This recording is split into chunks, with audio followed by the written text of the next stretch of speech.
Alors nous avons pu revoir Call of Duty Black Ops 2 ici à l'E3 avec cette séquence explosive dans les rues de Los Angeles, et c'est surtout eh bien, l'occasion pour Treyarch, le studio qui travaille sur le jeu, de nous montrer un petit peu les nouveautés de cet épisode. Alors très clairement, je le dis et je le redis, Call of Duty Black Ops 2 ne révolutionnera pas le FPS, ne va pas révolutionner la franchise. On se doute bien que Activision ne va pas revoir sa recette qui lui rapporte des millions de dollars.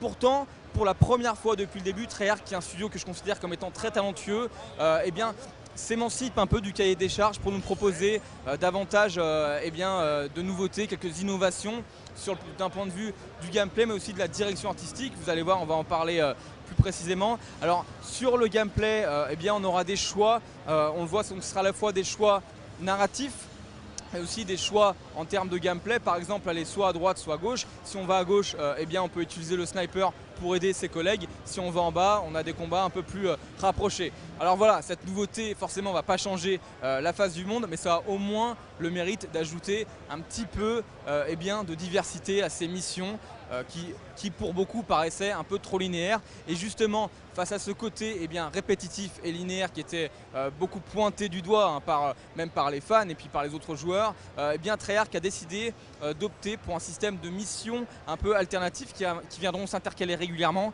Il s'agit de Strike Force, et donc dans ces missions très spéciales, eh bien, on dirigera un commando avec une vue de dessus. On pourra switcher entre chacun des personnages, diriger des drones. Donc c'est des missions un peu plus stratégiques sur des cartes très fermées, comme si c'était un petit peu, si vous voulez, calqué sur du multijoueur en solo. Donc ça a l'air intéressant. Après, je ne sais pas si en l'état vraiment ça va captiver les joueurs de Call of Duty, mais c'est une petite prise de risque quand même qu'on remarque et qu'on apprécie forcément au passage.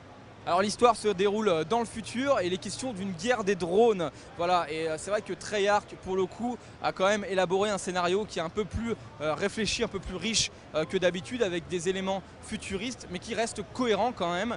Voilà, ça tournera autour d'un conflit entre la Chine, les États-Unis, et puis forcément un nouvel ennemi qui viendra semer la zizanie dans tout ça en contrôlant ces fameux drones. Donc dans cette séquence aussi de Los Angeles, on a pu découvrir notamment une phase de shoot très importante, puisque les véhicules ont toujours eu un rôle prépondérant dans les productions de Treyarch. Donc là, on zigzague entre les immeubles avec ce vaisseau futuriste. C'est fluide, ça fonctionne bien, ça explose dans tous les sens. Ok, la recette est connue, ok, on n'a plus la même claque qu'auparavant. Je me souviens la première fois qu'on voyait Modern Warfare, on en prenait plein les yeux. Là, c'est clair qu'on est en fin de cycle. Treyarch ne va pas changer de moteur un an avant l'arrivée des nouvelles consoles, mais ça fonctionne, c'est beau. Ils arrivent quand même à pallier, on va dire, ce moteur vieillissant avec des effets visuels qui marche. Alors ensuite, on aura droit à d'autres séquences qui se dérouleront durant la fin des années 80. On a pu voir notamment eh bien, un petit passage dans le désert sur un cheval.